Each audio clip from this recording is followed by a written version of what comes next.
ولا انا عابد ما عبدتم ولا انتم عابدون ما اعبد، تم لوگ جس معبود کی عبادت کرتے ہو میں اس معبود کی عبادت نہیں کروں گا، میں تمہارے 360 بتوں کو نہیں پوجوں گا، میں تمہارے 360 خداؤں کی پوجا نہیں کروں گا، اور تم بھی میرے اس اللہ کی عبادت کرنے والے نہیں ہو۔ لکم دینکم ولی دین، اس لیے تمہارے لیے تمہارا دین اور میرے لیے میرا دین، یعنی تم اپنے دین کے اوپر عمل کرو، ہم اپنے دین کے اوپر عمل کرتے ہیں، تم اپنی شریعت کے اوپر عمل کرو، ہم اپنی شریعت کے اوپر عمل کرتے ہیں، تم 360 خداؤں کی عبادت کرو، تم 360 معبودوں کی پوجا کرو، ہم ایک اللہ کی پوجا کریں گے، ہم ایک اللہ کی عبادت کریں گے، کیونکہ ہمارے لیے ہمارا دین، تمہارے لیے تمہارا دین، تم اپنے دین کے اوپر خوش رہو، ہم اپنے دین کے اوپر خوش رہتے ہیں۔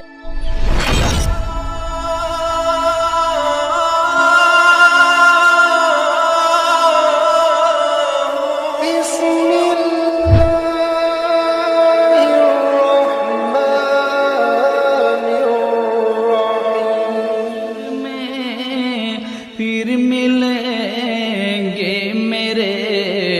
دوستو، بس یہی ہے پیام آخری۔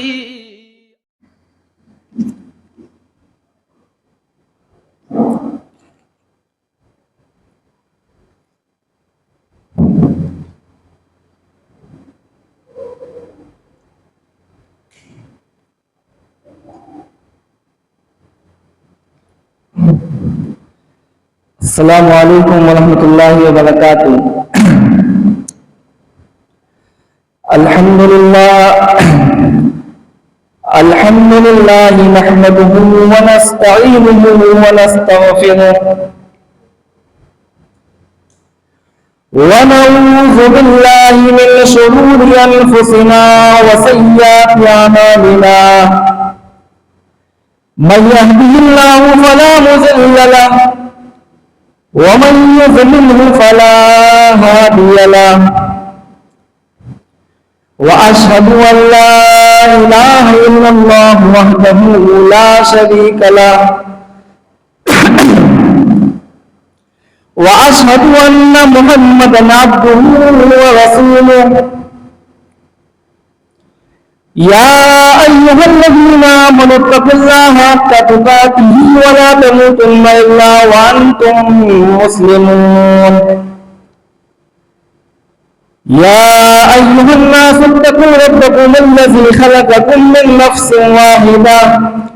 وخلق منها زوجها وبث منهما رجالا كثيرا ونساء، واتقوا الله الذي تساءلون به والأرحام إن الله كان عليكم رقيبا، يا أيها الذين آمنوا اتقوا الله وقولوا قولا سديدا يصلح لكم أعمالكم ويغفر لكم ذنوبكم، ومن يطع الله ورسوله فقد فاز فوزا عظيما، أما بعد فإن خير الحديث كتاب الله وخير الهدي هدي محمد صلى الله عليه وسلم، وشر الأمور محدثاتها وكل محدثة بدعة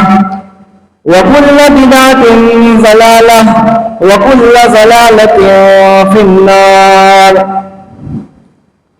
أعوذ بالله السميع العليم من الشيطان الرجيم، بسم الله الرحمن الرحيم، وَلَقَدْ بَعَثْنَا فِي كُلِّ أُمَّةٍ رَسُولًا أَنِ اعْبُدُوا اللَّهَ وَاجْتَنِبُوا الطَّاغُوتَ، رَبِّ اشْرَحْ لِي صَدْرِي وَيَسِّرْ لِي أَمْرِي وَاحْلُلْ عُقْدَةً مِّن لِّسَانِي يَفْقَهُوا قَوْلِي، رَبِّ زِدْنِي عِلْمًا، سُبْحَانَكَ لَا عِلْمَ لَنَا إِلَّا مَا عَلَّمْتَنَا إِنَّكَ أَنتَ الْعَلِيمُ الْحَكِيمُ۔ محترم و مکرم حاضرین مجلس، دینی و ملی بھائیوں، پردہ نشین پیاری ماؤں اور بہنوں، ابھی آپ کے سامنے فاضل دوست محمد ظاہر سلفی حفظہ اللہ وقت کے سلگتے ہوئے فتنے یعنی فتنہ ارتداد کے موضوع پر ایک مدلل خطاب آپ کے سامنے فرما رہے تھے. رب العالمین سے دعا ہے کہ الہ العالمین تو کہنے اور سننے سے زیادہ عمل کی ہمیں پوری کی پوری توفیق دے. آمین تقبل یا رب العالمین. آج کی اس مجلس میں میرا جو موضوع ہے وہ موضوع ہے عقیدہ توحید کی اہمیت و عظمت. یہ موضوع اس حیثیت سے بھی اہمیت کا حامل ہے کہ ہمارا جو دین ہے اس دین کی بنیاد اسی عقیدہ توحید پر ہے. اسلام کی جو بیس ہے جو بنیاد ہے وہ اسی عقیدہ توحید کے اوپر ہے. اور یہ موضوع اس حیثیت سے بھی اہمیت کا حامل ہے کہ یہ دنیا، یہ کائنات، یہ یونیورس، یہ برہمانڈ، اس کی جو بقا ہے وہ عقیدہ توحید میں ہے. اللہ کے نبی صلی اللہ علیہ وسلم صحیح مسلم کی روایت کے اندر فرماتے ہیں کہ لا تقوم الساعة حتى لا يقال في الارض اللہ اللہ. قیامت اس وقت تک قائم نہیں ہوگی اس روئے زمین پر جب تک ایک شخص بھی اللہ کا نام لینے والا ہو. یعنی اگر کوئی ایک شخص بھی اس دنیا کے اندر اللہ کی توحید کو ماننے والا ہو، عقیدہ توحید والا ہو، تو اس وقت تک قیامت قائم نہیں ہوگی جب تک اللہ کا نام لینے والے اور اللہ کی توحید کا اقرار کرنے والے دنیا میں ہوں. تو اس لیے بھی یہ موضوع اہمیت کا حامل ہے. دنیا کے اندر ایک مسلمان چاہے جتنا بھی عمل کر لے، چاہے جتنی بھی نیکیاں کر لے، ایک مرتبہ نہیں بلکہ 10 مرتبہ حج کی کر لے، 50 مرتبہ عمرے کر لے، لیکن اگر اس کا عقیدہ ٹھیک نہیں ہے، اس کی توحید ٹھیک نہیں ہے، تو رب العالمین کی بارگاہ میں اس کا ایک بھی عمل قبول نہیں کیا جائے گا.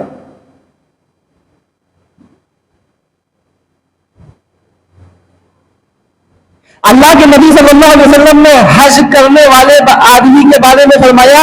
کہ جو شخص حج کے دوران کوئی گناہ کا کام نہیں کرتا ہے، کوئی برائی کا کام نہیں کرتا ہے، اللہ کے نبی کہتے ہیں کہ رجع یوم ولدته امه، تو جب وہ حج کر کے اپنے ملک میں واپس آتا ہے تو اسی طرح ہوتا ہے گویا اس کی ماں نے اس کو جنم دیا ہو. یعنی حج کرنے کے بعد اس کے تمام گناہ مٹ جاتے ہیں، تمام کے تمام گناہوں کو اللہ رب العالمین معاف کر دیتا ہے. لیکن اگر کسی انسان کا، کسی مسلمان کا عقیدہ ٹھیک نہ ہو، اس کی توحید اگر گڑبڑ ہو، تو رب کی بارگاہ میں اس کا کوئی بھی عمل قبول نہیں کیا جائے گا، یہاں تک کہ اس کا حج بھی بیکار ہو جائے گا. جیسے ہمارے غیر مسلم بھائی خدمت خلق کے نام پر، سوشل ورک کے نام پر، سماجی کاریہ کے نام پر بہت سارے کام کرتے ہیں. ٹرینوں میں آپ دیکھیں گے کہ پانی پلانے والے بھی آپ کو غیر مسلم مل جائیں گے، سردیوں میں کمبل بانٹنے والے بھی آپ کو غیر مسلم مل جائیں گے، خیر اور بھلائی کا کام کرنے میں غیر مسلم آپ کو بہت بڑھ چڑھ کر حصہ لینے والے مل جائیں گے. لیکن کیا قیامت کے دن ان کا یہ عمل ان کو جہنم کی آگ سے بچا سکتا ہے؟ نہیں بچا سکتا، کیونکہ ان کے پاس عقیدہ توحید نہیں ہے، ایک اللہ پر یہ بھروسہ نہیں رکھتے ہیں، ایک اللہ کی عبادت نہیں کرتے ہیں. اسی لیے اللہ رب العالمین سے آل عمران کے اندر ان کے بارے میں فرماتا ہے ان الذین کفروا وماتوا وهم کفار،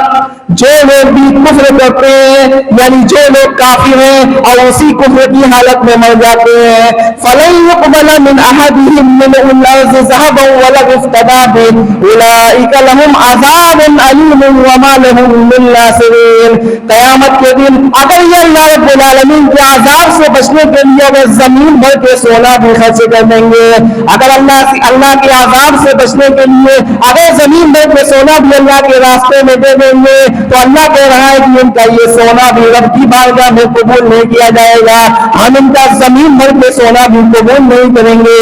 ان کے لیے دردناک عذاب ہے اور ان کا کوئی بھی قیامت کے دن مددگار نہیں ہوگا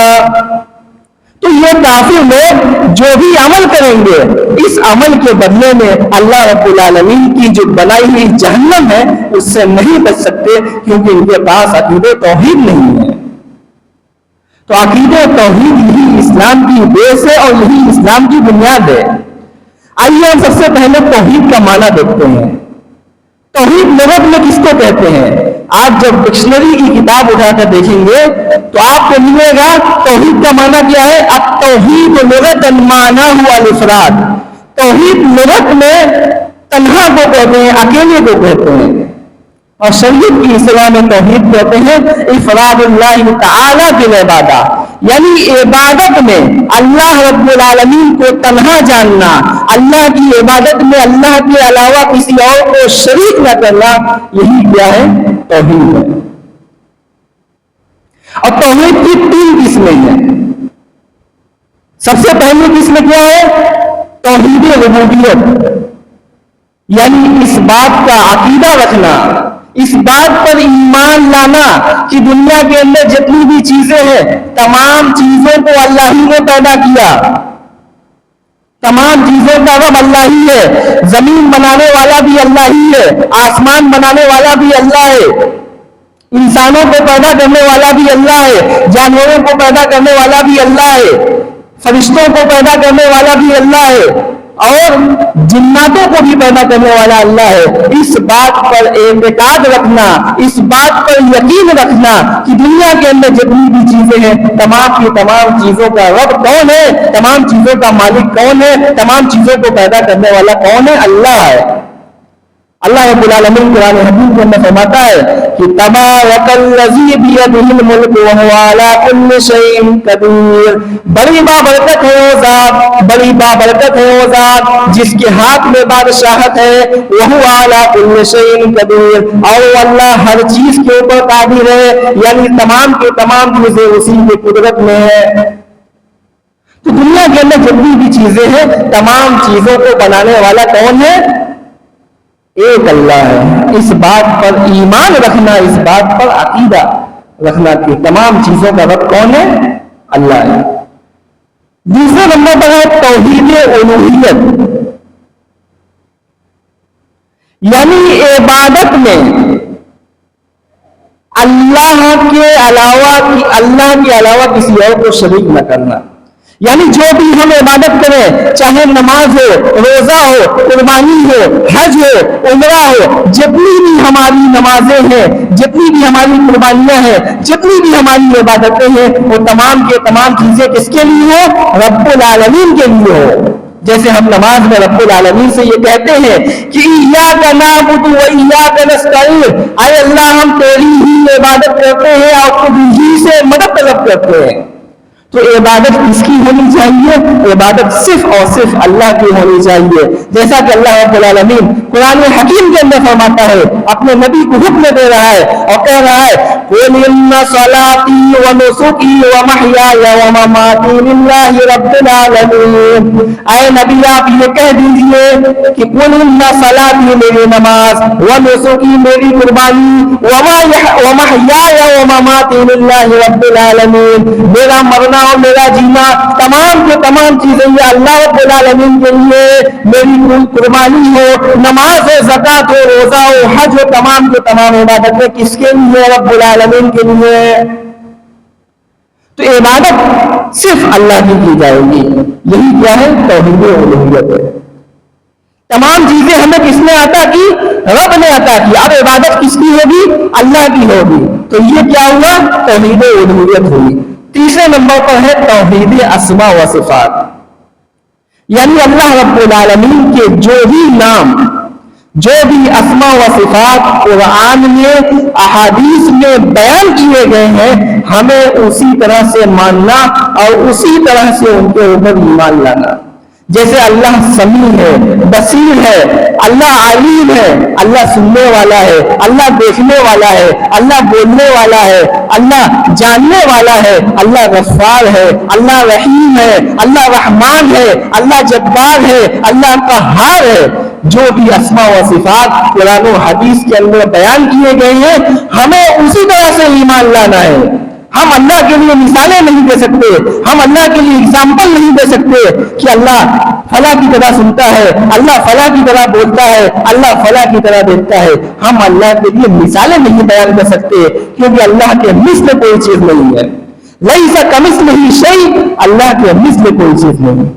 تو یہ کون سی توحید ہوئی؟ توحید اسماء و صفات۔ توحید کی کتنی قسمیں ہوئی؟ توحید کی 3 قسمیں۔ نمبر 1 توحید ربوبیت، نمبر 2 توحید الوہیت، اور نمبر 3 توحید اسماء و صفات۔ ہمیں ان تینوں قسموں کو اچھی طرح سے ذہن نشین کرنا ہے، کیونکہ یہی ہمارے دین کی بنیاد ہے۔ اچھا، عرب کے جو کافر تھے، عرب کے جو مشرک تھے، وہ توحید ربوبیت کو تو مانا کرتے تھے، توحید الوہیت اور توحید اسماء و صفات کا انکار کیا کرتے تھے، لیکن توحید ربوبیت کو مانا کرتے تھے۔ وہ اس بات کا عقیدہ رکھتے تھے زمین کو پیدا کرنے والا اللہ ہے، آسمان کو پیدا کرنے والا اللہ ہے، چاند اور سورج کو بنانے والا اللہ ہے، دنیا کے اندر جتنی بھی چیزیں ہیں تمام کی تمام چیزوں کا رب کون ہے؟ اللہ ہے۔ وہ اس بات کا عقیدہ رکھتے تھے، توحید ربوبیت کو مانا کرتے تھے، جیسا کہ اللہ رب العالمین قرآن حکیم کے اندر فرماتا ہے، لمن الارض ومن فيها ان كنتم تعلمون۔ اے نبی، اگر آپ ان کافروں سے پوچھیں گے کہ یہ زمین کس کی ہے، لمن الارض ومن فيها ان كنتم تعلمون، یہ زمین کس کی ہے اور زمین کے اندر جو کچھ بھی ہے تمام کے تمام چیزیں کس کے لیے ہیں؟ ان کنتم تعلمون، اگر تم جانتے ہو تو بیان کرو۔ سیقولون للہ، اے نبی یہ کافر لوگ یہی جواب دیں گے کہ تمام کے تمام چیزیں اللہ ہی کے لیے ہیں، تمام کی تمام چیزوں کا رب اللہ ہی ہے۔ قل فلا تذکرون، اے نبی آپ ان کافروں سے پوچھئے، اے نبی آپ ان مشرکوں سے کہیے، کیا تب بھی تم نصیحت نہیں حاصل کرتے؟ کیا تب بھی تمہیں نصیحت نہیں حاصل ہوتی؟ کیا تب بھی تم لوگ غور و فکر نہیں کرتے؟ قل من رب السماوات السبع ورب العرش العظیم، اے نبی اگر آپ ان سے پوچھئے کہ 7 آسمان کا رب کون ہے، 7 آسمان کو بنانے والا کون ہے، 7 آسمان کا رب کون ہے اور عرش عظیم کا رب کون ہے؟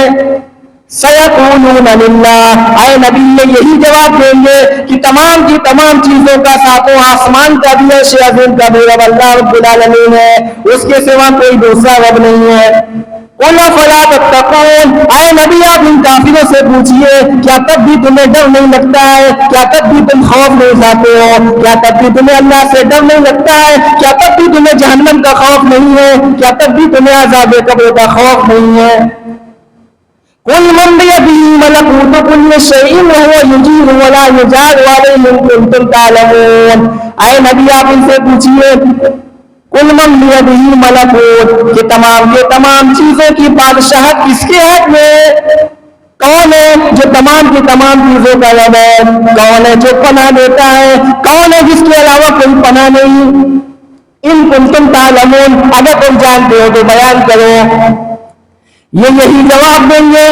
سیقولون للہ، یہ یہی کہیں گے کہ تمام کے تمام چیزوں کا رب اللہ ہے۔ قل فأنا تسحرون، اے نبی آپ ان سے پوچھئے کہ پھر کہاں تم بھاگے جا رہے ہو؟ پھر کہاں تمہارے اوپر جادو کر دیا گیا ہے؟ پھر کہاں تم پھرے جا رہے ہو؟ کہاں بھاگے جا رہے ہو؟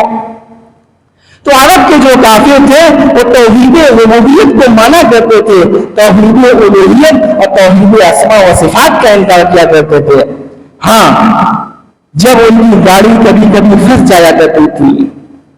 جب وہ دنیا کے جو ان کے خدا تھے، جن لوگوں کو انہوں نے خدا بنا رکھا تھا، جب ان کی گاڑی پھنس جاتی تھی، جب وہ خدا کام نہیں آتے تھے، تب وہاں پر وہ توحید الوہیت کو بھی مانا کرتے تھے۔ میں سفر کر رہے ہیں، سمندر کا سفر کر رہے ہیں، کشتی ڈوبنے لگی، طوفان آیا، کشتی ڈوبنے لگی۔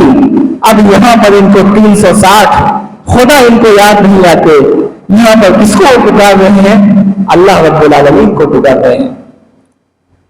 اللہ قرآن میں فرماتا ہے فَإِذَا رَكِبُوا فِي الْفُلْكِ دَعَوُا اللَّهَ مُخْلِصِينَ لَهُ الدِّينَ، جب یہ لوگ کشتی پہ سوار ہوتے ہیں، جب یہ لوگ کشتی پہ سفر کرتے ہیں، جب ان کی کشتیاں ڈوبنے لگتی ہیں تو یہ خالص اللہ رب العالمین کو پکارتے ہیں۔ وہاں پر ان کو 360 خدا نہیں یاد آتے ہیں، 360 ان کو بت یاد نہیں آتے ہیں، وہاں پر خالص اللہ رب العالمین کو پکارتے ہیں۔ فَلَمَّا نَجَّاهُمْ إِلَى الْبَرِّ إِذَا هُمْ يُشْرِكُونَ، جب اللہ رب العالمین ان کو اس پانی سے، اس سیلاب سے، اس ڈوبتی ہوئی کشتی سے نجات دے دیتا تھا، یعنی یہ لوگ جب خشکی پر پہنچ جایا کرتے تھے اذا ہم یشرکون، تو خشکی پر آنے کے بعد یہ اللہ رب العالمین کے ساتھ شرک کیا کرنے لگتے تھے۔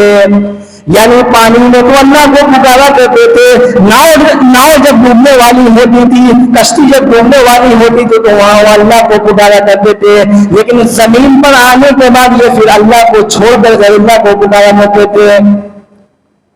آج مسلمانوں کا حال دیکھیے، مسلمانوں کا حال تو کفار مکہ سے بھی برا ہے۔ کفار مکہ تو مصیبتوں میں، پریشانیوں میں اللہ کو پکارا کرتے تھے، جب ان کی ناؤ ڈوبنے لگتی تھی، جب ان کی کشتی ڈوبنے لگتی تھی تو مصیبتوں میں، پریشانیوں میں اللہ کو یاد کیا کرتے تھے، اور 360 خداؤں کو بھول جایا کرتے تھے، ان کے سامنے کوئی بھی معبود نہیں آتا تھا، لات منام عزت تمام کے تمام معبودوں کو بھول جایا کرتے تھے، ان کو یاد آتا تھا تو صرف اللہ یاد آتا تھا۔ لیکن آج ہمارا حال تو اس سے بھی برا ہے۔ ہم نارمل حالات میں ہوتے ہیں، ہمارے حالات جب اچھے ہوتے ہیں تو ہم رب العالمین کو پکارتے ہیں، رب العالمین سے ہم دعائیں کرتے ہیں، ہم رب العالمین سے اپنی مرادیں پوری کرواتے ہیں، لیکن جب ہم مصیبتوں میں، پریشانیوں میں مبتلا ہو جاتے ہیں، شادی کا 10-20 سال ہو گیا، کوئی اولاد نہیں ہو رہی ہے، بڑے بڑے ڈاکٹروں کو دکھایا، بہت سارے پیسے خرچ ہوئے، بہت سارے پیسے خرچ ہوئے، بہت سارے حکیموں کو دکھایا، بڑے بڑے طبیبوں کو دکھایا، کہیں سے کوئی سفلتا نہیں، کہیں سے کوئی کامیابی نہیں، کہیں سے کوئی شفا نہیں ملی۔ چلو فلاں بابا کے پاس چلتے ہیں، چلو فلاں کی درگاہ پہ چلتے ہیں، فلاں کے آستانے پہ چلتے ہیں، وہاں جا کر ہم اپنے اولاد کے لیے دعا کرتے ہیں، وہاں جا کر ان کا وسیلہ لگاتے ہیں اور ان کے صدقے میں، ان کے سہارے سے ہم اولاد طلب کرتے ہیں۔ بیٹی کی طبیعت خراب ہے، بہت بڑے بڑے ڈاکٹروں کو دکھایا، بہت پیسہ خرچ ہوا، اب ہمارے پاس کوئی آپشن نہیں ہے، ہمارے پاس کوئی دوسرا راستہ نہیں ہے، چلو مخدوم شاہ چلتے ہیں، ان کی درگاہ پہ چلتے ہیں، ان کے آستانے پہ چلتے ہیں، وہاں جانے کے بعد ہم وہاں جا کے اپنی مراد کو پوری کروائیں گے، وہاں جانے کے بعد ہم اپنی بیٹی کا علاج کروائیں گے، وہاں جانے کے بعد، آستانے پہ جانے کے بعد، درگاہ پہ جانے کے بعد ہم اپنی بیٹی کے علاج کے لیے دعا کریں گے۔ ذرا غور کرو، فکر کرو، سوچو، وچار کرو کہ ہمارا حال کفار مکہ سے برا ہے کہ نہیں ہے۔ کفار مکہ تو مصیبتوں میں، پریشانیوں میں اللہ کو پکارا کرتے تھے، لیکن ہمارا حال تو اس کے بالکل برعکس ہے۔ ہم مصیبتوں میں، پریشانیوں میں اللہ کو چھوڑ کر ہم غیر اللہ کے در کے بھکاری ہو جاتے ہیں، غیر اللہ سے اپنی مرادیں پوری کرواتے ہیں۔ تو یہ توحید کی 3 قسمیں میں نے آپ کے سامنے بیان کی: توحید ربوبیت، توحید الوہیت، توحید اسماء و صفات۔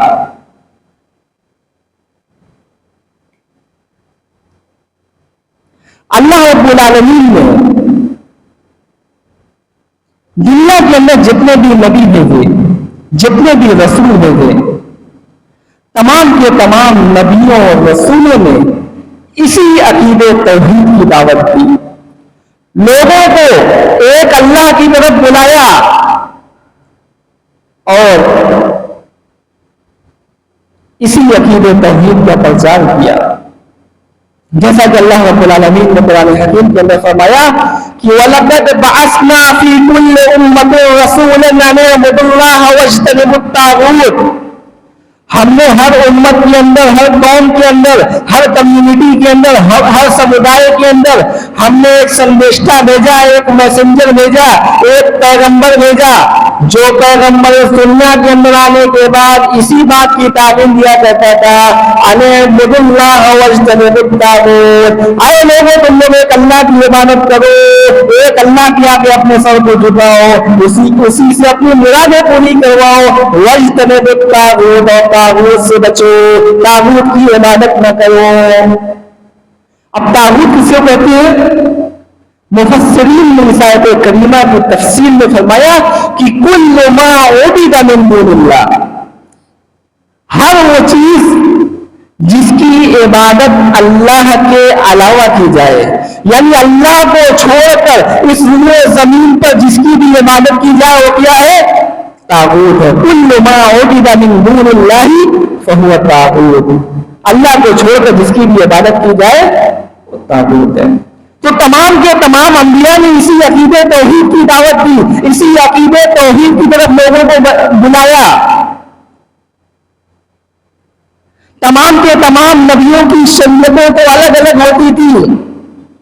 لیکن دین سب کا ایک ہوتا تھا۔ موسیٰ علیہ السلام کی شریعت الگ تھی، عیسیٰ علیہ السلام کی شریعت الگ تھی، نوح علیہ السلام کی شریعت الگ تھی، آدم علیہ السلام کی شریعت الگ تھی۔ تمام کے تمام نبیوں کی شریعتیں الگ الگ تھی، لیکن تمام کے تمام نبیوں کا دین ایک تھا۔ آدم علیہ السلام کی شریعت میں سگے بھائی بہن میں نکاح جائز تھا، نکاح حلال تھا، لیکن بعد کی شریعتوں میں سگے بھائی اور بہن سے نکاح کو حرام قرار دے دیا گیا۔ نوح علیہ السلام کی شریعت میں، لوط علیہ السلام کی شریعت میں کافر عورت سے نکاح کرنا جائز تھا۔ نوح علیہ السلام کی بیوی خود کافر تھی، لوط علیہ السلام کی بیوی خود کافر تھی، لیکن بعد کی شریعتوں میں اسے ناجائز اور حرام قرار دے دیا گیا۔ شریعتیں بدلتی رہی لیکن دین کبھی نہیں بدلا۔ آپ انبیاء کی تاریخ اٹھا کے دیکھیے، آدم علیہ السلام سے لے کر جناب محمد رسول اللہ صلی اللہ علیہ وسلم تک جتنے بھی نبی دنیا کے اندر آئے، تمام کے تمام نبیوں کی شریعتیں تو بدلتی رہی لیکن دین کبھی نہیں بدلا، عقیدہ توحید کبھی نہیں بدلا۔ تمام کے تمام نبیوں نے اسی عقیدہ توحید کی دعوت دی۔ اللہ کے نبی صلی اللہ علیہ وسلم نے فرمایا کہ تمام کے تمام انبیاء آپس میں اللہتی بھائی کی طرح ہیں۔ اللہتی بھائی اس کو کہتے ہیں کہ ایک شخص 4 شادیاں کرے، ایک شخص 4 عورت سے شادی کرے اور ان 4 عورتوں سے بچے ہیں،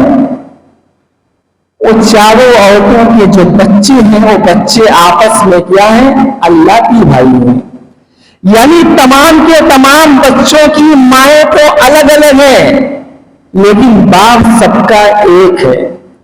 وہ بچے کیا ہوئے؟ آپس میں اللہتی بھائی ہوئے، باپ سب کا ایک، مائیں الگ الگ، اللہتی بھائی ہوئے۔ اسی لیے اللہ کے نبی کہتے ہیں کہ تمام کے تمام انبیاء آپس میں اللہتی بھائی کی طرح ہے، یعنی تمام کے تمام نبیوں کی شریعتیں تو الگ الگ ہیں لیکن تمام کے تمام نبیوں کا دین ایک ہے، سب نے اسی عقیدے توحید کی دعوت دی۔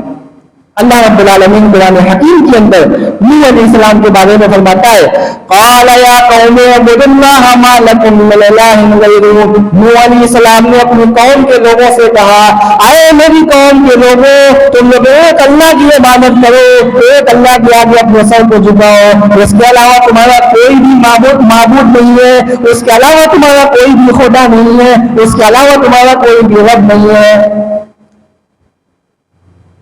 آپ ہود علیہ السلام کو دیکھیے، جب ہود علیہ السلام کو اللہ رب العالمین نے قوم عاد کی طرف بھیجا، وَإِلَىٰ عَادٍ أَخَاهُمْ هُودًا قَالَ يَا قَوْمِ اعْبُدُوا اللَّهَ مَا لَكُم مِّنْ إِلَٰهٍ غَيْرُهُ۔ ہود کو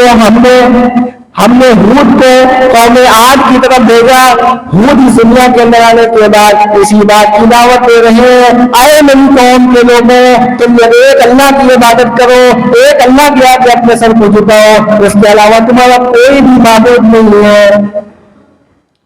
وَإِلَىٰ ثَمُودَ أَخَاهُمْ صَالِحًا قَالَ يَا قَوْمِ اعْبُدُوا اللَّهَ مَا لَكُم مِّنْ إِلَٰهٍ غَيْرُهُ۔ ہم نے قوم سمود کی طرف ان کے بھائی صالح کو بھیجا۔ صالح علیہ السلام اس دنیا کے اندر آنے کے بعد اسی توحید کی دعوت دیتے ہیں، لوگوں کو اسی توحید کی طرف بلاتے ہیں اور کہتے ہیں کہ اے لوگوں، تم لوگ ایک اللہ کی عبادت کرو، اس اللہ کے علاوہ تمہارا کوئی بھی معبود نہیں ہے۔ وَإِلَىٰ مَدْيَنَ أَخَاهُمْ شُعَيْبًا قَالَ يَا قَوْمِ اعْبُدُوا اللَّهَ مَا لَكُم مِّنْ إِلَٰهٍ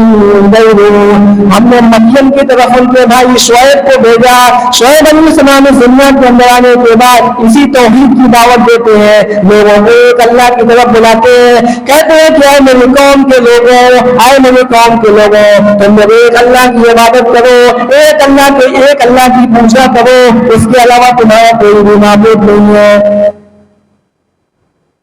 آپ یوسف علیہ السلام کو دیکھیے، عزیز مصر کی بیوی نے یوسف علیہ السلام کو زنا کی تہمت لگائی ہے، زنا کا الزام لگایا ہے۔ یوسف علیہ السلام جیل میں چلے گئے۔ جیل میں جانے کے بعد دنیا کے اندر کون سا انسان ہے جو ہنسی خوشی رہتا ہو؟ جیل کے اندر جانے کے بعد تمام کے تمام انسان مایوس ہو جاتے ہیں، کیونکہ ان کی زندگی کو تنگ کر دیا جاتا ہے، ان کی لائف کو لمیٹڈ کر دیا جاتا ہے، ان کو قید کر دیا جاتا ہے۔ لیکن یوسف علیہ السلام کو دیکھیے، یوسف علیہ السلام جیل میں جانے کے بعد اسی توحید کی دعوت دے رہے ہیں، لوگوں کو اسی توحید کی طرف بلا رہے ہیں اور اپنے جیل کے ساتھیوں سے کہہ رہے ہیں یا صاحب السجن ارباب متفرقون خیر ام اللہ الواحد القہار۔ آئے میرے جیل کے ساتھیوں، آئے میرے قیدی بھائیوں، یا صاحب السجن ارباب متفرقون خیر، تم لوگ جس الگ الگ معبودوں کی عبادت کرتے ہو، تم لوگ جس الگ الگ خدا کی عبادت کرتے ہو،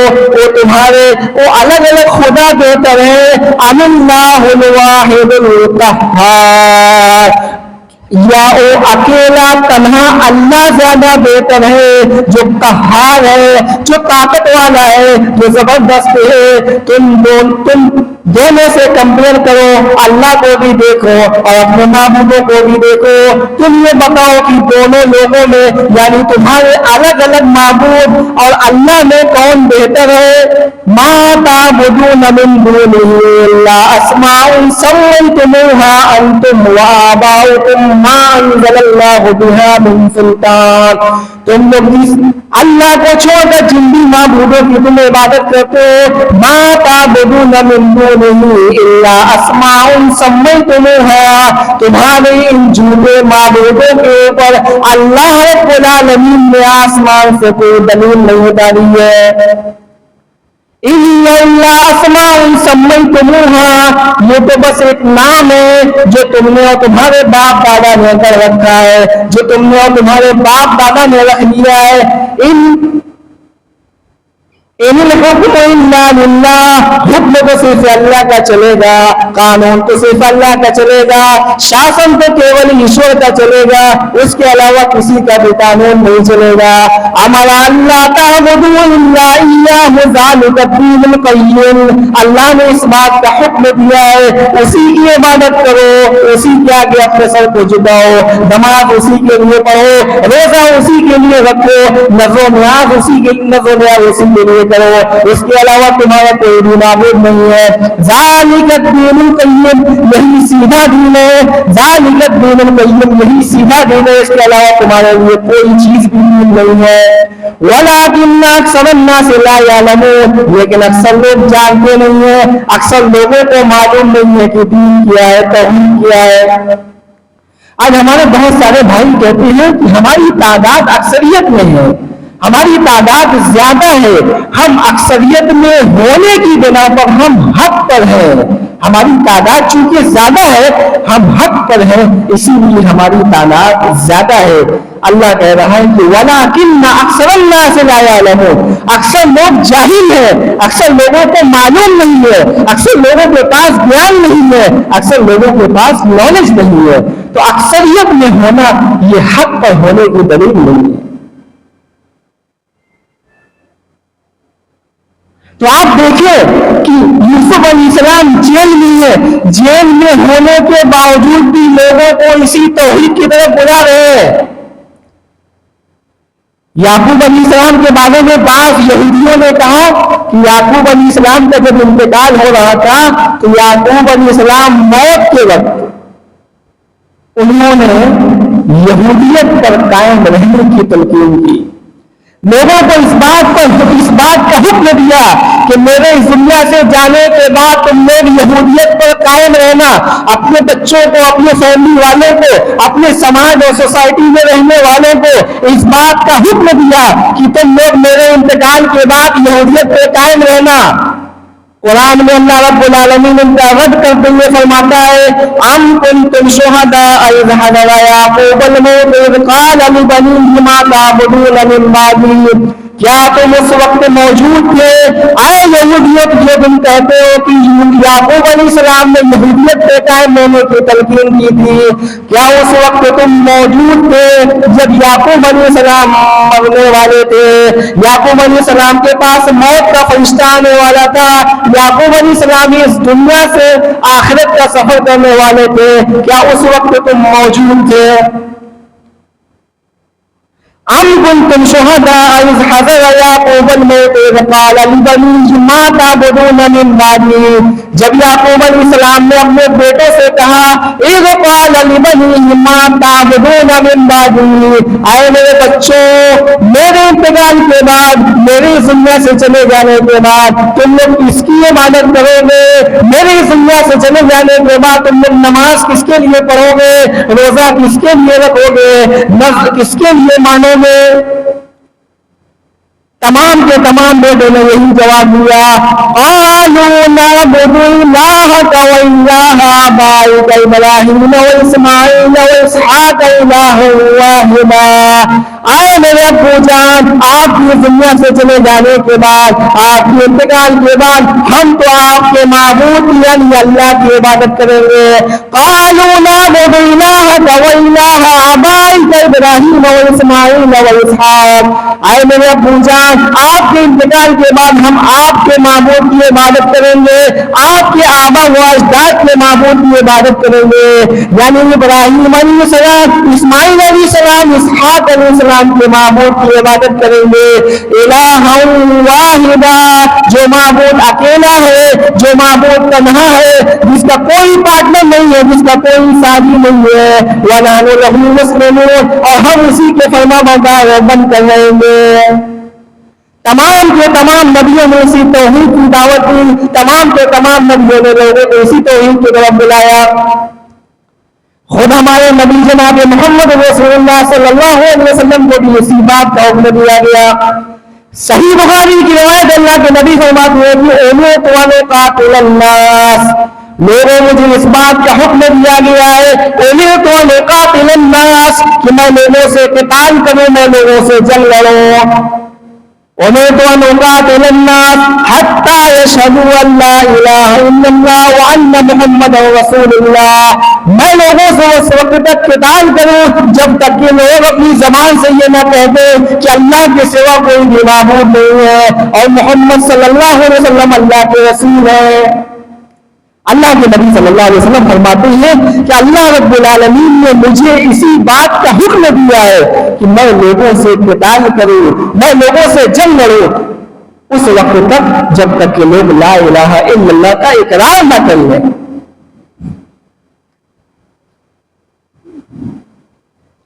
اسی لیے اللہ کے نبی صلی اللہ علیہ وسلم کے اوپر جب نبوت اور رسالت کی ذمہ داری ڈال دی گئی، جب آپ کو نبی اور رسول بنا دیا گیا، آپ کو صفا کی پہاڑی پہ چڑھ کر لوگوں سے کہہ رہے ہیں یا ایھا الناس، اے لوگوں، یا ایھا الناس، اے لوگوں، لا قولوا لا الہ الا اللہ، اے لوگوں تم لوگ اپنی زبان سے لا الہ الا اللہ کہہ دو، تفلحوا تو تم لوگ کامیاب ہو جاؤ گے، تملک العرب والعجم، عرب اور عجم کے تم لوگ مالک بن جاؤ گے۔ اللہ کے نبی نے اسی توحید کی دعوت دی، تمام کے تمام لوگوں کو اسی توحید کی طرف بلایا۔ آپ یہودیوں کو مخاطب کرتے ہوئے، عیسائیوں کو مخاطب کرتے ہوئے بھی آپ نے اسی توحید کی طرف لوگوں کو بلایا۔ قرآن اس بات کا شاہد ہے، قرآن اس بات کا گواہ ہے اللہ رب العالمین اپنے نبی سے کہہ رہا ہے قُلْ يَا أَهْلَ الْكِتَابِ تَعَالَوْا إِلَىٰ كَلِمَةٍ سَوَاءٍ بَيْنَنَا وَبَيْنَكُمْ أَلَّا نَعْبُدَ إِلَّا اللَّهَ اے نبی قُلْ يَا أَهْلَ الْكِتَابِ اے نبی آپ اہل کتاب سے کہہ دیجئے آپ یہودیوں عیسائیوں سے کہہ دیجئے تعالوا إلى كلمة سواء بيننا وبينكم ألا نعبد إلا الله آئے یہودیوں آئے عیسائیوں آؤ ایک ایسے کلمے کی طرف آؤ ایک ایسے سینٹنس کی طرف آؤ ایک ایسے واقعے کی طرف تعالوا إلى كلمة سواء بيننا وبينكم جو ہمارے اور تمہارے درمیان برابر ہے اللہ نعبد الا اللہ تو یہ ہے کہ ہم اللہ کے علاوہ کسی اور کی عبادت نہیں کریں گے ولا نشرک به شیئا اور ہم اللہ کے ساتھ کسی کو شریک نہیں کریں گے اللہ کے نبی صلی اللہ علیہ وسلم نے یہودیوں اور عیسائیوں کو بھی اسی توحید کی دعوت دی اور لوگوں کو اسی توحید کی طرف بلایا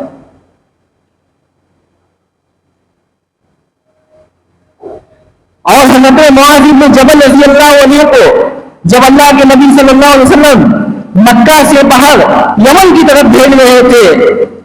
اس وقت معاذ بن جبل رضی اللہ عنہ سے اللہ کے نبی صلی اللہ علیہ وسلم نے فرمایا کہ یا معاذ اے معاذ تم انک تاتی قوما من اہل الکتاب اے معاذ تم ایک ایسی قوم کی طرف جا رہے ہو ایک ایسی کمیونٹی کی طرف جا رہے ہو جو اہل کتاب میں سے ہے جب ان کے پاس جاؤ فَادْعُوهُمْ إِلَىٰ شَهَادَةِ اللَّهِ إِلَٰهَ إِلَّا اللَّهُ وَإِنِّي رَسُولُ اللَّهِ جب اس قوم کے پاس جاؤ اہل کتاب کے ان یہودیوں اور عیسائیوں کے پاس جاؤ تو ان کو سب سے پہلی جو دعوت دو وہ دعوت یہ ہو کہ اللہ کے سوا کوئی معبود نہیں اور میں محمد ابن عبداللہ اللہ کا رسول ہوں تو اللہ کے نبی صلی اللہ علیہ وسلم صحابہ کو بھی جب آپ باہر بھیجا کرتے تھے دعوت و تبلیغ کے لیے تو ان کو سب سے پہلے اسی توحید کی طرف بلانے کے لیے بھیجا کرتے تھے آپ دیکھیں کہ اللہ کے نبی صلی اللہ علیہ وسلم لوگوں کو کس طریقے سے عقیدے توحید کی دعوت دے رہی ہے اور کس طریقے سے لوگوں کے عقیدے کو ٹھیک کر رہے ہیں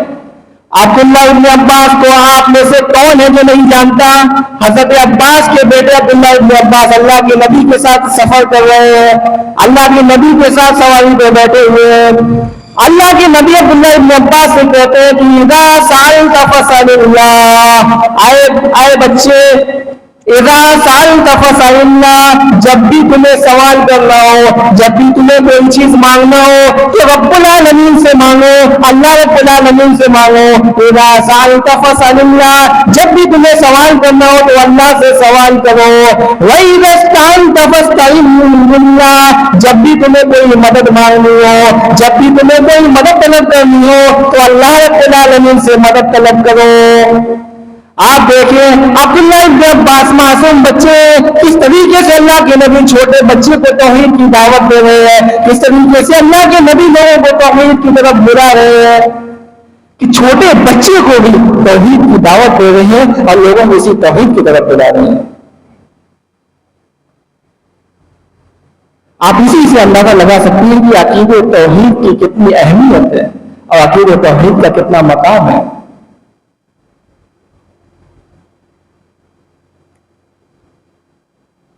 اللہ کے نبی صلی اللہ علیہ وسلم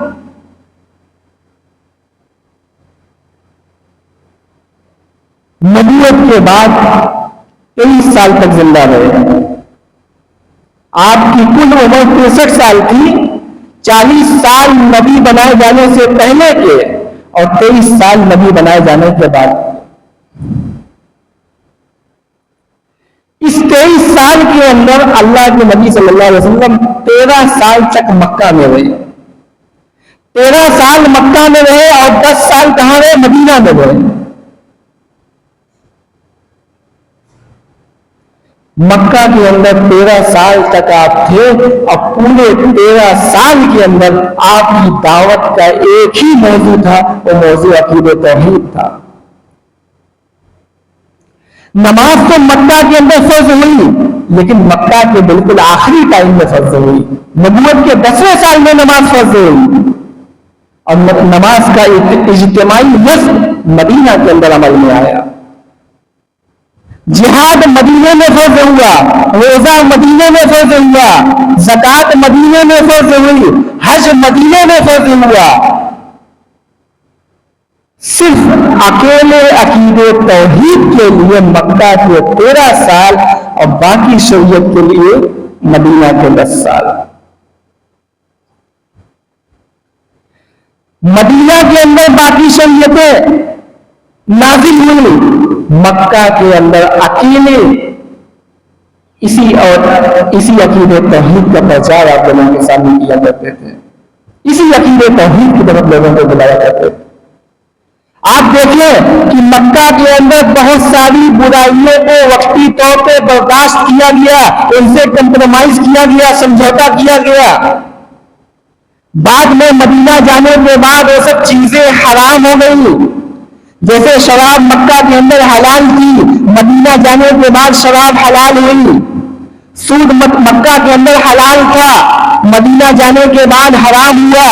یعنی 13 سال تک بہت ساری برائیاں ایسی تھیں جو مکہ کے اندر برداشت کی گئی، لیکن تاریخ میں ہمیں کوئی یہ نہیں بتا سکتا کہ مکہ کے اندر کبھی شرک کو کبھی برداشت کیا گیا ہو، کبھی شرک سے سمجھوتا کیا گیا ہو، کبھی ہمیں تاریخ میں یہ نہیں ملتا۔ تمام کے تمام چیزوں کو وقتی طور پہ تو برداشت کر لیا گیا، لیکن شرک سے کبھی کمپرومائز نہیں کیا گیا، شرک سے کبھی سمجھوتا نہیں کیا گیا۔ بہت بار آپ کے پاس مکہ کے مشرکین آئے، بہت بار کافر آئے کہ آپ 1 سال ہمارے معبود کی عبادت کریے، ہم آپ کے معبود کی عبادت کریں گے۔ اسی طرح سے ہماری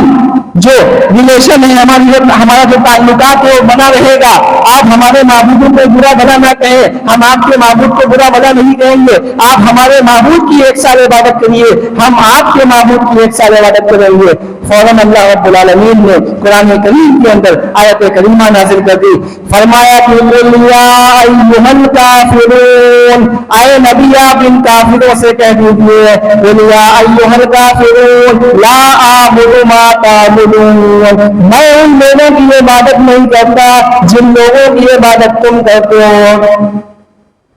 وَلَا أَنْتُمْ عَابِدُونَ مَا أَعْبُدُ، اور تم لوگ بھی اس معبود کی عبادت نہیں کرنے والے ہو جس معبود کی عبادت میں کرتا ہوں۔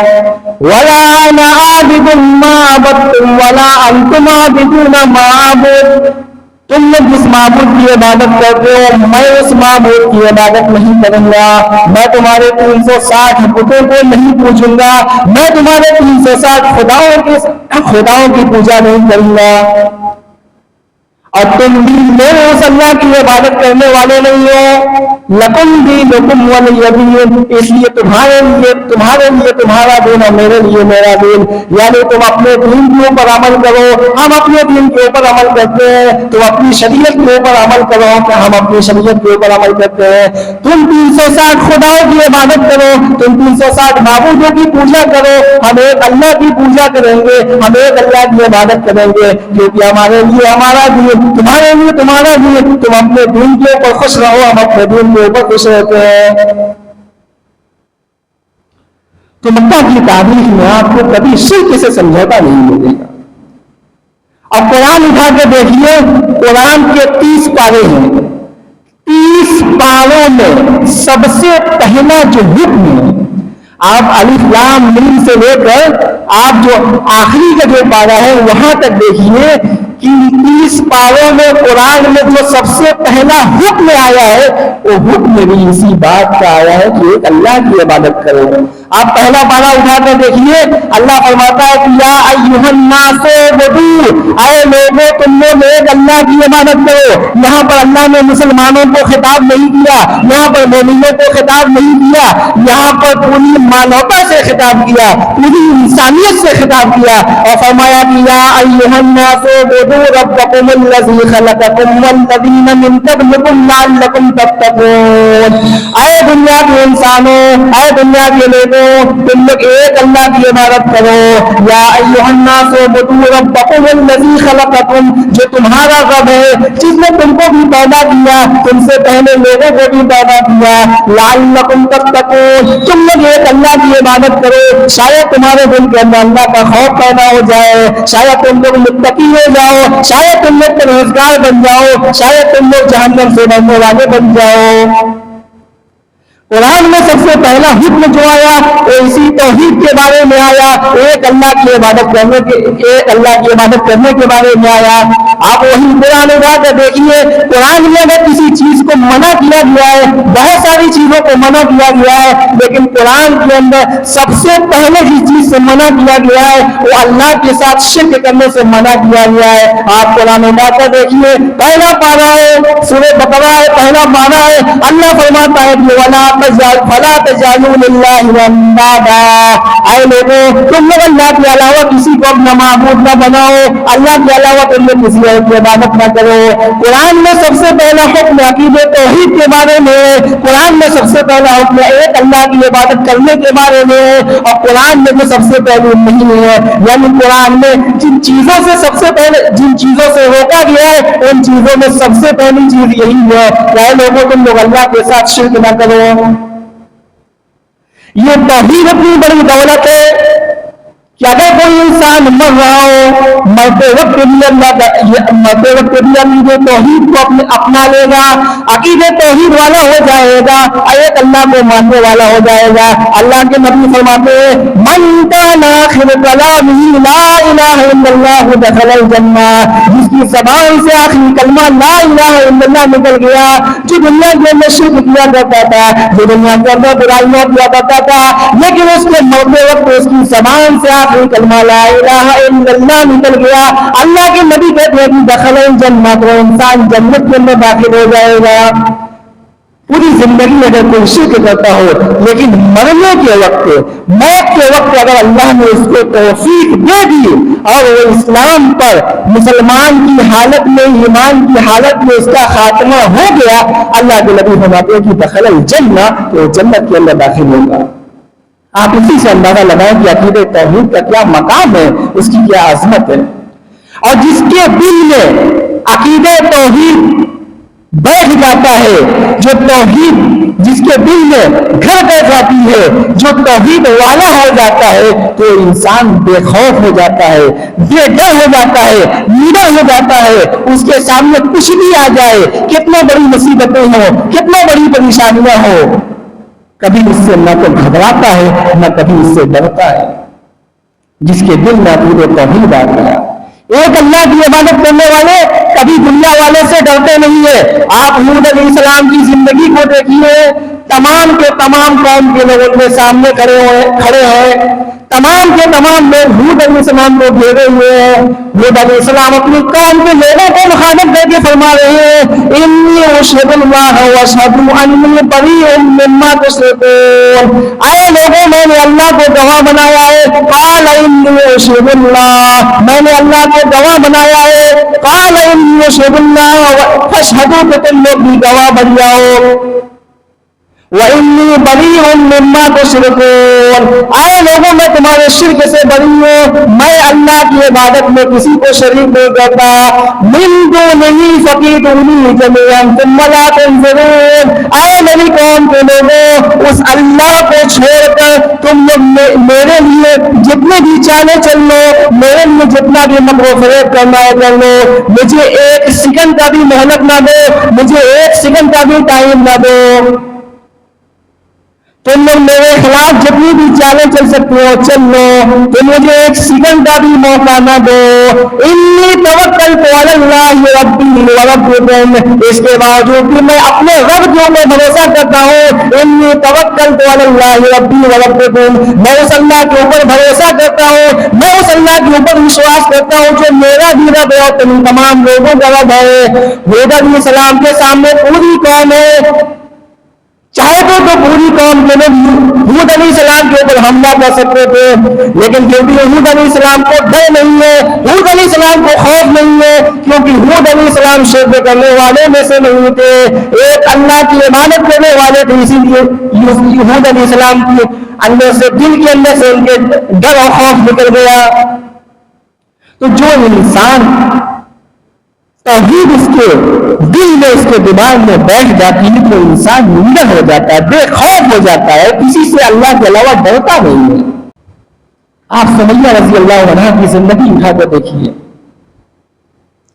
جب ان کے فیملی کے لوگوں نے ان کے بیٹے عمار اور ان کے شوہر یاسر نے اسلام قبول کیا، چھوٹا پریوار تھا، فیملی میں کم لوگ تھے،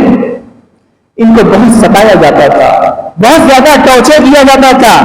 بہت تکلیفیں دی جاتی تھی۔ مستدرک حاکم کی روایت ہے کہ ایک مرتبہ اللہ کے نبی صلی اللہ علیہ وسلم کا گزر آل یاسر کی طرف سے ہوتا ہے، یعنی سمیہ رضی اللہ عنہا اور ان کے بیٹے عمار یاسر، ان تمام لوگوں کے پاس سے ان کا گزر ہوتا اللہ کے نبی کا، تو دیکھتے ہیں کہ کافر لوگ آل یاسر کو تکلیفیں دے رہے ہیں، ان کو پریشان کر رہے ہیں۔ اس موقع پر اللہ کے نبی صلی اللہ علیہ وسلم نے فرمایا، اصبروا یا آل یاسر، اے یاسر کے گھر والے تم لوگ صبر کرو، فإن موعدکم الجنہ، میں تم لوگوں سے جنت کا وعدہ کرتا ہوں، یعنی ان مصیبتوں اور پریشانیوں میں صبر کر لو گے تو میں تم سے جنت کا وعدہ کرتا ہوں، جنت کی ضمانت دیتا ہوں۔ یہ وہی سمیہ رضی اللہ عنہا تھی، بوڑھی عورت تھی، کافی لوگ ان کو طرح طرح کی تکلیفیں دیا کرتے تھے۔ ایک مرتبہ ابو جہل آتا ہے، ابو جہل سمیہ رضی اللہ عنہا کی شرمگاہ میں نیزہ مارتا ہے، جو نیزہ پیچھے سے نکل جاتا ہے۔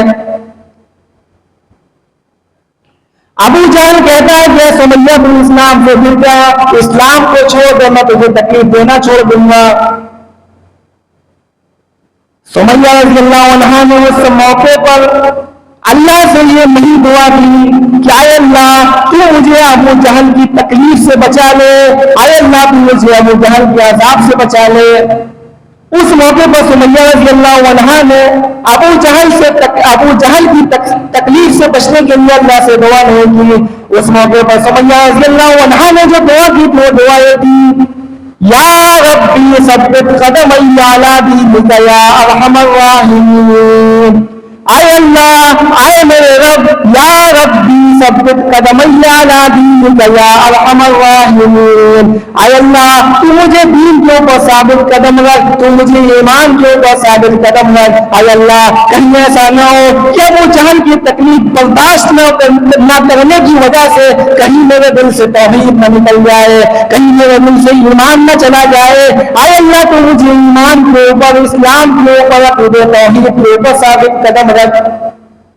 اے میری قوم کی بہنوں، تمہارے سامنے کون سی ایسی مجبوریاں ہیں؟ سمیہ رضی اللہ عنہا کے سامنے جو مجبوری تھی، وہ چاہے بھی تو وقتی طور پر کفریہ کلمے اپنی زبان سے نکال سکتی تھی، وہ چاہے بھی تو کچھ ایسے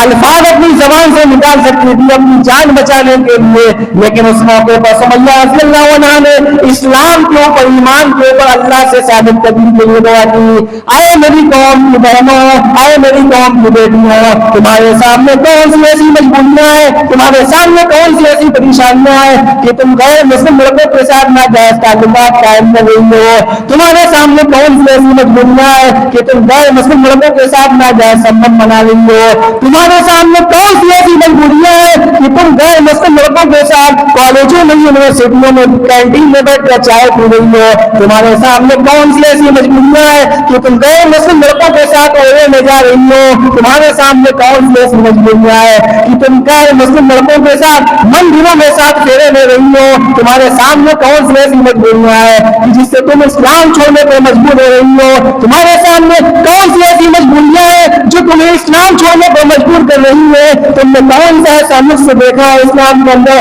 کون سا تم نے عیب ایسا تم نے اسلام کے اندر دیکھ لیا ہے جو تمہیں اسلام چھوڑنے پر مجبور کر رہا ہے؟ اے نبی قوم کی بہنوں, اے نبی قوم کی بیٹیوں, تم اپنی تاریخ اٹھا کر دیکھو. اسلامی تاریخ سے پہلے تمہاری کوئی حیثیت نہیں تھی, تمہاری کوئی اوقات نہیں تھی, تمہاری کوئی حیثیت نہیں تھی. اسلام کی تاریخ اٹھا کر دیکھو. اسلام کی تاریخ سے پہلے جب تم 3-4 سال کی ہو جایا کرتی تھی تو تمہارا باپ تمہیں گڈھے میں پاٹ دیا کرتا تھا, تمہارا باپ تمہیں زندہ دفن کر دیا کرتا تھا. اسلام کی تاریخ سے پہلے تمہاری کوئی حیثیت نہیں تھی, تم کو زندہ دفن کر دیا جاتا تھا. اسلام کی تاریخ اٹھا کر دیکھو. اسلام کی تاریخ سے پہلے تمہاری حیثیت تو یہ تھی کہ تم کئی مردوں کے ساتھ ریلیشن شپ میں رہا کرتی تھی,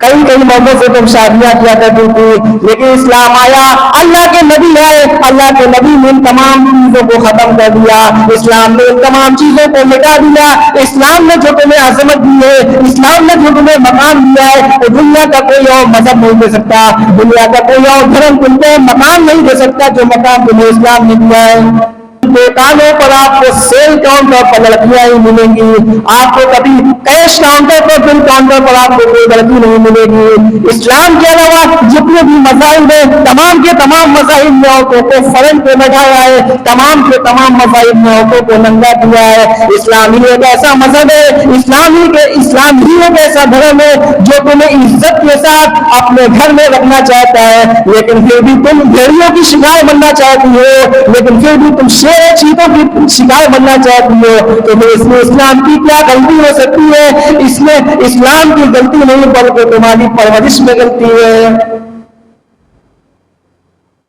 سمیہ رضی اللہ عنہ کے سامنے مجبوری تھی, وہ چاہتی تو وقتی طور پہ اسلام کو چھوڑ سکتی تھی, وقتی طور پہ کفریہ کلمہ اپنی زبان سے نکال سکتی تھی, لیکن اس موقع پر بھی سمیہ رضی اللہ عنہ نے کوئی ایسا جملہ اپنی زبان سے نہیں نکالا. اس موقع پر اللہ سے یہی دعا کی, یا ربی ثبت قدمی علی دینک یا ارحم الراحمین, اے میرے رب تو مجھے اپنے دین کے اوپر, اسلام کے اوپر, ایمان کے اوپر ثابت قدم رکھ. جب ابو جہل نے یہ سینٹنس, یہ جملے کو سمیہ رضی اللہ عنہ کے سنے, ابو جہل کو غصہ آ گیا. سمیہ تو اسلام چھوڑنے, سمیہ سے تو میں اسلام چھوڑنے کی بات کر رہا ہوں, سمیہ تو اسلام کے اوپر ثابت قدم ہونے کے لیے دعا کر رہی ہے. ابو جہل کو غصہ آ جاتا ہے. ابو جہل غصے میں آ کر سمیہ رضی اللہ عنہ کے ایک پیر کو ایک اونٹ میں باندھ دیتا ہے, دوسرے پیر کو دوسرے اونٹ میں باندھ دیتا ہے, اور دونوں اونٹوں کو الگ الگ دشا میں, الگ الگ سمتوں میں بنا دیتا ہے. سمیہ رضی اللہ عنہ کا جسم, ان کی باڈی بیچ کے حصے سے چیرا جاتی ہے, لیکن اس کے باوجود بھی سمیہ رضی اللہ عنہ نے توحید کے دامن کو نہیں چھوڑا, عقیدے توحید کو نہیں چھوڑا, ایک اللہ کی عبادت کرنے کو نہیں چھوڑا, اللہ کے ساتھ شرک انہوں نے اپنے آخری ٹائم میں بھی نہیں کیا. سمیہ رضی اللہ عنہ کا ایمان دیکھیے, اتنا ستایا گیا, اتنا ٹارچر کیا گیا, لیکن اس کے باوجود بھی سمیہ رضی اللہ عنہ اپنی توحید سے نہیں ہوتی. عقیدے توحید جب انسان کے اندر گھر کر جاتا ہے, جب انسان کے اندر عقیدے توحید آ جاتی ہے, تو انسان بے ڈر اور بے خوف ہو جاتا ہے. آپ بلال حبشی کی زندگی کو دیکھیے, جب بلال حبشی نے اسلام قبول کیا, ان کا جو مالک امیہ بن خلف تھا, امیہ بن خلف ان کو بہت پریشان کیا کرتا تھا, بہت ستاتا تھا, بہت تکلیفیں دیتا تھا. تپتی ریت کے اوپر ان کو زمین میں لٹا دیتا تھا, تپتی ریت کے اوپر, اور ان کے اوپر پتھر رکھ دیتا تھا, طرح طرح کی تکلیفیں دیتا تھا, ان کو مارتا تھا, پیٹتا تھا. جب مارتے مارتے تھک جاتا تھا تو اپنے چیلوں کو, اپنے چمچوں کو, اپنے مریدوں سے کہتا تھا کہ اب تم بلال کی خبر لو. اور بلال سے یہ کہا جاتا تھا, اے بلال تو ایک اللہ کو چھوڑ کر 360 معبودوں کی عبادت کر, ایک اللہ کو چھوڑ کر 360 بتوں کی گواہی دے دے, ہم تجھے چھوڑ دیں گے. لیکن بلال کی زبان سے صرف یہی جملہ نکلنا ہے, احد احد احد احد, اللہ کے علاوہ کوئی معبود نہیں, اللہ اکیلا ہے, اللہ تنہا ہے. تو توحید جب انسان کے اندر دل کے اندر بیٹھ جاتی ہے تو انسان بے ڈر ہو جاتا ہے, بے خوف ہو جاتا ہے, اور موت سے بھی نہیں گھبراتا ہے, وہ تکلیفوں سے, مصیبتوں سے, پریشانیوں سے بھی نہیں گھبراتا ہے.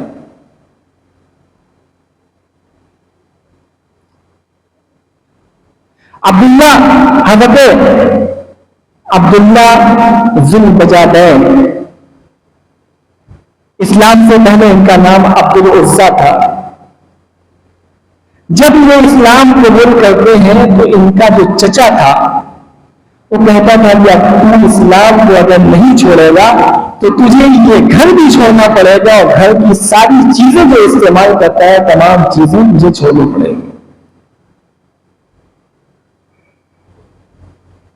عبد العزا نے اپنے چچا کی تمام چیزوں کو منظور کر لیا, گھر چھوڑنے پر راضی ہو گئے. جب گھر چھوڑ کر جانے لگے تو ان کے چچا نے ان کے جسم پر جو کپڑا تھا وہ کپڑے بھی اتروا دیے, یعنی ان کو ننگا کر دیا. لیکن عبد العزا کی جو ماں تھی, ماں کی جو بیٹے سے محبت ہوتی ہے, ماں کی جو بیٹیوں سے محبت ہوتی ہے, وہ کبھی کم نہیں ہوتی ہے. عبد العزا کو ماں نے چادر دی, چادر کے دو ٹکڑے کر کے انہوں نے ایک کوٹا ایک کا بنایا اور ایک کی منڈی بنائی. اسی حالت میں اللہ کے نبی صلی اللہ علیہ وسلم کے پاس پہنچتے ہیں, اور اللہ کے نبی جب عبد العزا کو دیکھتے ہیں تو کہتے ہیں کہ آئے عبد العزا, تم نے اپنی کیا حالت بنا لی. وہ کہتے ہیں اللہ کے نبی, میں نے اسلام کے لیے سب کچھ چھوڑ دیا, اسلام کے لیے میں نے تمام چیزوں کو قربان کر دیا. اسی دن سے ان کا نام بدل دیا جاتا ہے, عبداللہ نام رکھ دیا جاتا ہے, اور ان کا لقب ذو البجادین ہو جاتا ہے, یعنی دو چادر کے ٹکڑے والے, جو دو چادر والے. انہوں نے چادر کا دو ٹکڑا پہنا تھا, اسی لیے ان کا لقب پڑ گیا عبداللہ ذو البجادین. یہ لوگ ایسے تھے کہ جب توحید ان کے دل میں بیٹھ جاتی تھی تو یہ تمام کی تمام چیزوں کو چھوڑ دیا کرتے تھے, عیش و عشرت کی زندگی چھوڑ دیا کرتے تھے, خوشحالی کی زندگی کو چھوڑ دیا کرتے تھے, اور ایک اللہ کے لیے مر مٹنے کے لیے تیار ہو جایا کرتے تھے. آپ سہیب رومی کی زندگی اٹھا کر دیکھیے, جب سہیب رومی اسلام قبول کرتے ہیں ان کا سب کچھ چھین لیا جاتا ہے. یہاں تک کہ جب وہ سفر کر کے مدینہ جاتے ہیں, راستے میں مکہ والے ان کا تمام کے تمام چیز چھین لیتے ہیں. جب اللہ کے نبی کے پاس پہنچتے ہیں, اللہ کے نبی کہتے ہیں کہ اے صہیب تم نے اپنی کیا حالت بنا رکھی ہے, اے صہیب تم نے اپنی کیا حالت بنا رکھی ہے. صہیب رومی کہتے ہیں اے اللہ کے نبی, میں نے اسلام کے لیے تمام کے تمام چیزوں کو قربان کر دیا. اے اللہ کے نبی اب میں مسلمان ہو گیا ہوں, اے اللہ کے نبی میں توحید والا ہو گیا ہوں, میں ایک اللہ کو ماننے والا ہو گیا ہوں, ایک اللہ کو مانتے ہوئے میں نے تمام کے تمام چیزوں کو قربان کر دیا. اسی موقع پر اللہ رب العالمین قرآن کریم کی آیت کریمہ نازل کرتا ہے, ان اللہ اشتری من المؤمنین انفسهم واموالهم بان لهم الجنہ, کہ مومنوں میں سے بعض مومنوں سے اللہ رب العالمین نے جنت کے بدلے میں ان کے مال کو, ان کی جان کو خرید رکھا ہے. یعنی اللہ رب العالمین کے لیے جنت پانے کے لیے صہیب رومی نے اپنی جان کو, اپنے مال کو اللہ رب العالمین کو بیچ دیا. جنت پانے کے لیے, جہنم سے بچنے کے لیے اپنی جان کو بھی, اپنے مال کو بھی اللہ کے راستے میں قربان کر دیا.